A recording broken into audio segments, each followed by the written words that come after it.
మా యొక్క హెల్త్ ఛానల్కి స్వాగతం. ఈరోజు యోగా ప్రక్రియలో భాగంగా మనం చాలామంది ఎదుర్కొంటున్నటువంటి సమస్య సయాటిక సమస్య.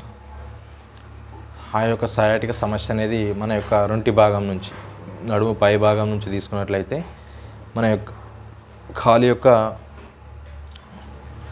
3వ వేలు వరకు ఇలా మధ్యలో ఒక నరం అనేది మనకి లాగుతూ ఉంటుంది. ఆ యొక్క నరం లాగుతుండడం వల్ల మనకి చాలా విపరీతమైనటువంటి నొప్పిని మనం ఎదుర్కోవాల్సి వస్తుంది. అంటే ఆ నొప్పిని వాళ్ళు చెప్పుకోలేకపోతారు అన్నట్టు. ఆ సమస్యతో ఇబ్బంది పడే వాళ్ళు ఆ యొక్క బాధను వర్ణించుకోలేకపోతూ ఉంటారు.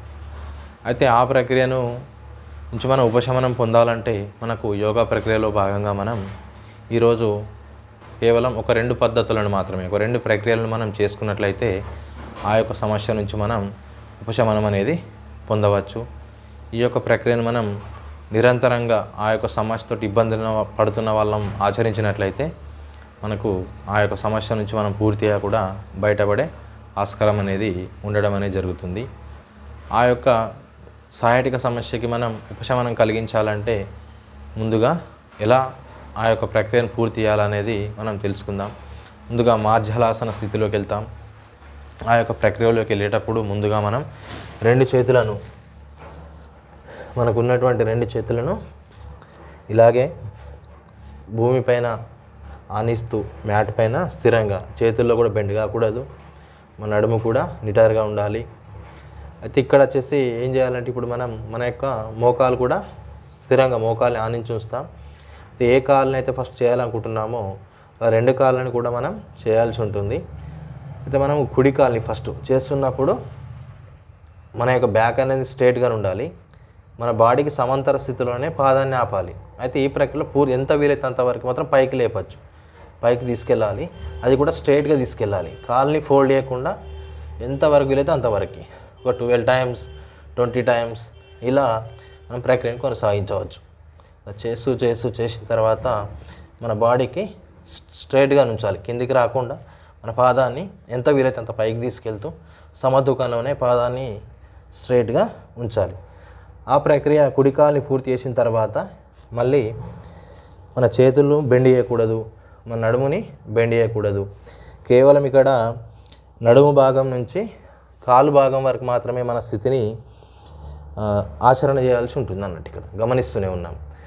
ఆ తర్వాత మనం మన యొక్క ఎడమ కాల్ని ఆచరించే ముందు ఎంతవరకు వీలైతే అంతవరకు ఇలా 1 2 3 4 5 6 7 8 9 10 11 12 13 14 15 16 17 18 19 20 టైమ్స్ అయిన తర్వాత మళ్ళీ మోకాళ్ళను భూమిపైన మన యొక్క గ్రౌండ్ సపోర్ట్ తీసుకుంటూ చేతులను అలాగే ఉంచుతూ ఒక 30 సెకండ్స్ మన యొక్క శ్వాస రేట్ అనేది మామూలు స్థితికి వచ్చేంత వరకు రిలాక్స్ అవుతూ మళ్ళీ కూడా మనం ఈ యొక్క ప్రక్రియను కొనసాగించవచ్చు.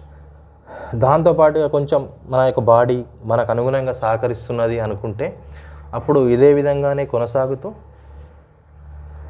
కుడి చేతిని ఎడమ చేతులు 2 చేతులు కూడా భూమి సపోర్ట్ తీసుకున్నాం, గ్రౌండ్ మ్యాట్ పైన సపోర్ట్ తీసుకొని ఉన్నాం. కానీ ఇక్కడ ఆచరణ చేస్తున్నప్పుడు కుడి చేతిని ప్రెస్ చేస్తున్నప్పుడు ఎడమ కాల్ని కుడివైపు తీసుకురావాలి. ఇలా ఈ విధంగా 1 2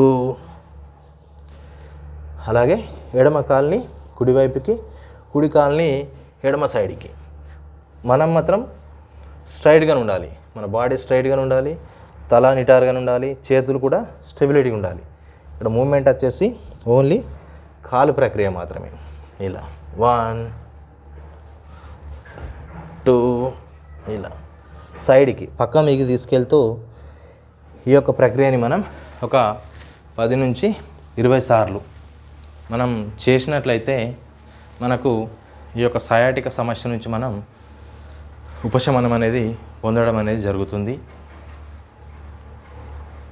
ఈ యొక్క సమస్యను నుంచి, మన శరీరం నుంచి సమస్యను బయటకు పారదోలాలంటే శరీరానికి ఖచ్చితంగా మనం ప్రతిరోజు కూడా ఈ యొక్క ప్రక్రియ ద్వారా మనం ఆచరణ చేసినట్లయితే మనం సయాటిక సమస్య నుంచి మనం ఉపశమనం పొందిన వాళ్ళం అవుతామని నేను కోరుకుంటున్నాను.